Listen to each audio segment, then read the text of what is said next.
भरतपुर से खबर है, जहां घाटमिका प्रकरण में पुलिस को अहम सबूत हाथ लगे हैं।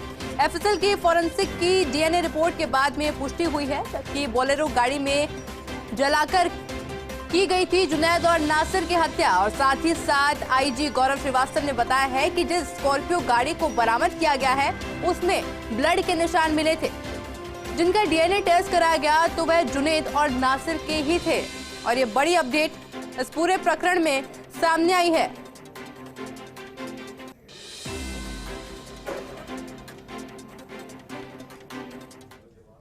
आपको यह भी बताना चाहूँगा कि राजस्थान पुलिस, भरतपुर पुलिस इस केस के निष्पक्ष और एक्सपीडिशियस इन्वेस्टिगेशन के आधार पर ही आगे बढ़ रही है। इस केस में जो एक मेजर डेवलपमेंट हुआ है, जो हमारे अब तक के प्रयासों को और आगे ले जाएगा और मजबूती देगा। जब नासिर और जुनैद यहाँ से लापता हुए अपने वाहन के साथ और बाद में उनका वाहन जली हुई अवस्था में लोहारू में मिला, तो वाहन की मैचिंग तो चेसिस नंबर के आधार पर हो गई, परंतु क्योंकि दो व्यक्तियों के शव पूर्णतया जल चुके थे तो उनकी पहचान किया जाना संभव नहीं था। और कई लोगों ने यह प्रश्न उठाया कि यह कैसे कहा जा सकता है कि ये उन्हीं व्यक्तियों के शव हैं। हमने इस चीज़ को हम भी मानते हैं और इसीलिए वहीं पर मौके से एफएसएल के द्वारा सैंपल्स कलेक्ट किए गए बोन्स के, जिससे उनका डीएनए परीक्षण कराया जा सके। अनुसंधान के दौरान हमें उस स्कॉर्पियो व्हीकल की पहचान हुई जिस स्कॉर्पियो व्हीकल में इन दोनों के साथ मारपीट करके इन्हें यहाँ से ले जाया गया था। वो स्कॉर्पियो हमने सफलतापूर्वक जींद में एक गौशाला से रिकवर करी।